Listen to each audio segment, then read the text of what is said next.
Salut les francophones! Je me trouve présentement à San Francisco. J'ai passé les 40 derniers jours en Oregon, loin de ma famille et de ma routine quotidienne. Ça m'a fait un grand bien. Je suis venue rejoindre une amie vraiment spéciale pour moi et je suis tellement reconnaissante pour ces 40 jours que j'ai passés à l'étranger. Aujourd'hui, je vous fais une vidéo très spéciale. Je vous fais une entrevue avec une personne très spéciale pour moi. C'est la première entrevue, ce ne sera pas la dernière. J'ai plusieurs idées en tête, mais j'ai l'invité parfait pour cette première entrevue. C'est ma grande amie, une personne qui est rentrée dans ma vie justement au moment où je rentrais dans le chemin du bien-être et de la spiritualité. Et aujourd'hui, elle vient nous parler de son expérience à elle. Je vous présente ma grande amie, Anna Kim. Allô Laurence! Salut ma belle Anna! Merci d'être ici avec moi aujourd'hui. Merci pour ton invitation. Oui, alors voilà. Premièrement, Anna, j'aimerais ça que tu nous parles un petit peu de ton parcours et puis qu'est-ce qui a fait que tu es ici aujourd'hui? Wow! Chaque expérience et personne que j'ai rencontrée dans ma vie fait que je suis ici aujourd'hui. Écoute, moi, je suis une petite fille du bois. Je viens du nord des Laurentides. J'ai grandi dans un village de 400 habitants. Ensuite, j'ai grandi sur une pourvoirie où il y avait que nous comme habitants. Les chevreuils, les orignaux, les perdrix. Une vraie fille des bois. Eh oui, une vraie fille des bois. Puis, écoute, je suis partie de ma petite région, j'avais 16 ans. Donc, ça fait 13 ans déjà que je vais et que je viens. Je suis une grande voyageuse. Depuis les 10 dernières années, j'ai vécu dans la ville de Québec où j'ai étudié le développement touristique. Je fais une session d'études à Bruxelles, en Belgique, où j'ai eu beaucoup de plaisir, mais pas très étudié. Je me demande bien pourquoi. Après ça, j'ai fini mes études. Je suis allée vivre à Vancouver pour apprendre l'anglais. Puis, ça a été le début de ma carrière là-bas, en hôtellerie. J'ai travaillé dans de super grands hôtels, des 5 diamants, des 4 étoiles.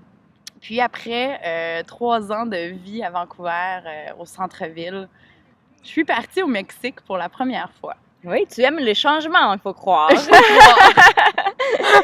Moi, ça? Non! Je vois pas de quoi tu parles.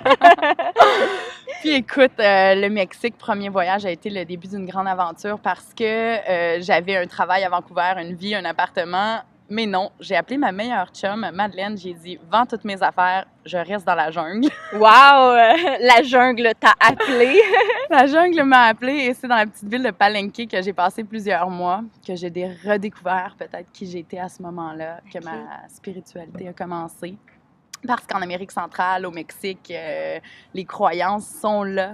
Les gens sont près de la terre. Il y a beaucoup de rituels, tu le sais. Écoute, oui, ils sont plus connectés un peu plus que les Nord-Américains. Hein? Exactement. Fait que les rituels puis la spiritualité sont très présents. Fait que ça m'a appelée. Fait que là, il y a eu une petite flamme qui a commencé à brûler à l'intérieur. Après ça, je suis revenue, c'est sûr, j'avais plus d'argent, je savais plus trop. Puis là, j'ai retourné travailler au Québec en hôtellerie. Puis ça a continué, les voyages. Aussitôt que j'ai eu assez de sous, je suis repartie. Puis j'ai vraiment demandé à l'univers de me donner une vie où je pouvais voyager beaucoup. Et il m'a écoutée. Et écoute, j'ai fait le Chili, le Mexique, le Guatemala, beaucoup de temps aux États-Unis. Donc, depuis quelques années, je suis consultante en hôtellerie et tourisme. Donc, j'aide les gens à se promouvoir en ligne, à faire des ventes en ligne. C'est d'ailleurs comme ça qu'on s'est connus, au Guatemala. Exactement. Oui. On a été de superbes partenaires. Oui, je pense qu'on a connecté tout de suite, hein, vraiment notre énergie, notre drive, notre envie d'améliorer les choses, d'organiser. Ouais. On a eu beaucoup de plaisir au Guatemala à travailler pour le bel hôtel Micasso, petit hôtel à San Pedro La Laguna. Puis, écoute, c'est depuis 2 ans, à peu près 3 ans que je suis vraiment dans le yoga. Donc, c'est au Chili, après une dure peine d'amour. Les fameuses peines d'amour. Que j'avais besoin de m'accrocher à quelque chose pour me sentir mieux. Je me sentais vraiment pas bien. Je ruminais beaucoup de négatifs. Puis, le yoga est entré dans ma vie. Je suis allée faire un échange au Chili de 3 mois où j'étais au pair, donc nanny. Puis, j'allais au yoga à tous les jours. Donc, vraiment, mon Kundalini s'est réveillé à ce moment-là. Je sentais vraiment l'énergie bouger. Puis, ça m'a appelée. Fait que j'ai continué dans ce chemin-là. Puis, au fil du temps, je suis devenue professeure. Je suis certifiée comme prof Data Yoga. Et depuis 2 étés maintenant, j'organise un magnifique projet qui s'appelle Du yoga dans le bois, qui sont des retraites de yoga et de développement personnel que j'organise à la pourvoirie de mes parents. Et puis, c'est où exactement la pourvoirie? Elle se trouve? À 1h30 de Mont-Laurier. OK. Donc, dans le bois. Dans le bois, en Yoga maudine. dans le bois.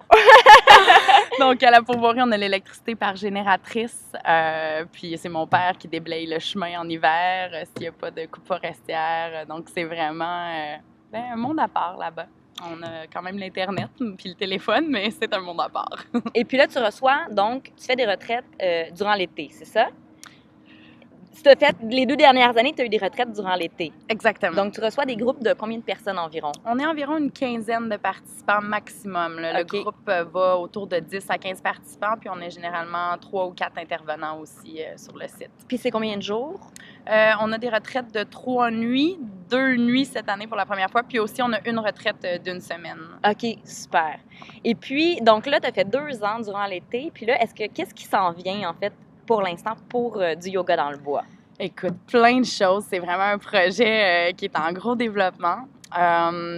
Donc, l'année prochaine, ça fait 2 étés que j'ai 6 retraites.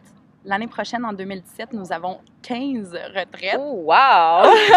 Donc, une première... bien, l'année commence avec Expo Yoga, donc premier salon du yoga pour monsieur, madame, tout le monde. Ce sera à Montréal? À Montréal, les 11 et 12 février au Centre des congrès. OK, super. Du yoga pour dans le ceux bois, qui s'intéressent. etc. Ça va être bien le fun. Beaucoup d'exposants, d'ateliers, d'activités. Ça va être génial. Puis ensuite, on a une retraite d'hiver à la pourvoirie. Oh, pour ceux qui n'ont pas froid aux yeux. Donc, ça va être vraiment le fun. La retraite s'appelle Simplicité. Donc, on s'en va dans le bois, dans la neige. On va vraiment parler. Loin de la réalité de tous les jours, sortir de la routine quotidienne. Hein? Je pense que c'est ça que tu essaies vraiment d'apporter aux gens, de les sortir de leur réalité quotidienne puis essayer de leur transmettre justement là, ta philosophie par le yoga. Hein? Exactement. Ben, tu sais, de leur permettre de faire peut-être à eux-mêmes leur propre interprétation de tout ça. Parce que le yoga est une philosophie vraiment profonde, puis je pense que ça nous appelle tous de différentes façons. Il y en a qui aiment mieux méditer, il y en a qui aiment mieux bouger, il y en a qui aiment mieux aider. Le karma yoga, entre autres, c'est une façon de faire du yoga, aider les autres sans rien attendre. C'est ce qu'on ne sait pas nécessairement. On pense souvent que c'est une pratique physique, mais non, c'est une pratique qui englobe beaucoup de choses. Fait qu'en amenant les gens dans la forêt, premièrement, l'énergie de la nature. Ouais. On est là, il y a du bois autour de nous, il y a une super belle rivière, des chutes d'eau. On déconnecte, puis on laisse aller là, le stress, l'anxiété, les problèmes pour vraiment se remplir de la sérénité de la nature, puis pratiquer ensemble, partager ensemble, parler, vivre des expériences. Avoir du fun puis rire en masse. On arrête de se prendre au sérieux le temps d'une retraite. Oui, s'il vous plaît. Donc, il y aura Expo Yoga. Ensuite, tu as ta retraite d'hiver. Et ensuite? Et ensuite, une belle nouveauté aussi. Nous avons 5 retraites de yoga en Estrie cette année, dans un très bel endroit qui s'appelle Yoga Salamandre. Donc, ce sera moi et Maude Laperrière. Donc, les gens du Yoga dans le bois connaissent Maude, qui est une fille de yoga restauratif puis de Thai massage. Donc, on va avoir des ateliers sur le système nerveux. De mon côté, ça va être beaucoup du yoga avec la musique. Je suis là-dedans en ce moment. Bouger avec les sons. Puis, donc voilà, 5 retraites de yoga à Yoga Salamandre en Estrie, qui est à 1h30 de Montréal, donc beaucoup plus accessible que la pourvoirie.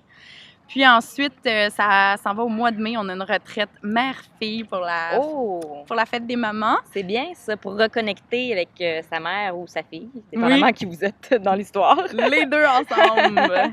Exactement. Fait Super. Puis il y a une belle été de yoga qui commence à partir du mois de juillet. Donc avec nos retraites, on en a plusieurs. Wow! Je vous envoie plein d'infos là-dessus aussi. Je suis en train de refaire le site web pour avoir une façon d'acheter les forfaits plus facilement en ligne. Donc je travaille là-dessus aussi. Ça s'en vient bientôt. Parfait. Écoute, en quelques mots, brièvement, qu'est-ce que c'est le yoga pour toi? Le yoga, pour moi, c'est l'union. C'est l'union de mes pensées, mon corps et mon âme. Puis, au-dessus de tout ça, c'est l'observation de ces 3 identités-là, perpétuelles, de m'observer moi-même. Comment je réagis? Comment je pense? Qu'est-ce qui se passe, là? quand je rencontre certaines situations de la vie. Fait que le yoga, c'est l'observation pour moi beaucoup. Ça va au-delà des poses de yoga. Vraiment. Dans le fond, le yoga, comme on le connaît en Amérique du Nord, qui est les asanas, donc les poses, puis la respiration, moi, vraiment, c'est ça qui m'a permis de développer ma pratique. J'ai commencé là. J'adore bouger. Écoute, j'ai de l'énergie, n'importe qui me connaît. Faut que je bouge. Pour ceux qui la connaissent pas, attachez votre truc avec de la broche. Ça déménage. Écoutez qui parle. Tu sais de quoi tu parles? Fait que pour moi, le vrai yoga, c'est en dehors du mat. Mm-hmm. Quand on est sur le matelas, quand on est dans le guerrier, là, puis que là, c'est vraiment difficile, puis que je suis comme, ah non, je suis plus capable. Ah ouais, respire. Non, je veux plus, je veux sortir de la pause. Non. Respire, t'es capable. Reste là encore un peu. Puise la force en dedans de toi pour rencontrer toutes les situations que la vie amène à toi, parce que la vie, elle est la vie. C'est ta perception, ton attitude qui change. Fait que, c'est ça le yoga. Très belle description. Merci. Alors, on a parlé beaucoup de yoga, de tes projets par rapport à du yoga dans le bois. D'ailleurs, on va vous mettre le lien pour que vous puissiez aller voir la page web qui est en ce moment en ligne, mais Anna est en train de travailler sur la nouvelle version. Ce que j'aimerais savoir maintenant, c'est qu'est-ce qui s'en vient pour Anna Kim, là? Là. Écoute, je réalise un rêve, puis je m'en vais en Inde. Je vais faire des retraites de yoga. Je vais entre autres faire un training de thérapie par le son avec des bols tibétains. Wow! Fait que j'ai très, très hâte à ça. Vraiment pousser ma pratique plus loin.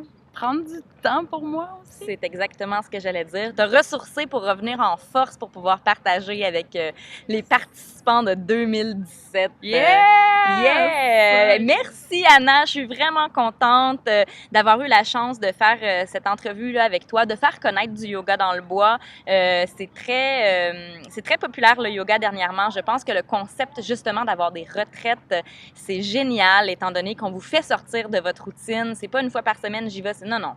Lâchez votre routine, allez faire un tour dans le bois, connectez-vous à la nature, laissez aller ce qui vous pèse et énergisez-vous de ce qui est autour de vous. Je te souhaite un excellent voyage en Inde, un excellent ressourcement. Donne-nous des nouvelles. On peut te suivre sur Facebook aussi, oui, Yoga dans le bois, et aussi sur Facebook. Merci beaucoup à vous, chers francophones, de nous suivre. Merci à mon amie Laurence, femme que j'ai rencontrée moi aussi dans un moment dans ma vie parfait. Grande femme qui m'a inspirée sur plusieurs niveaux dans ma vie et aujourd'hui qui a un magnifique projet Accueillir et aimer la vie. Bravo! Merci! Bravo! Très fière de toi, mon amie. Merci! Je t'aime. Moi aussi, je t'aime! Et plein d'amour pour vous aussi! Plein En d'amour! direct de San Francisco! Merci! Ciao!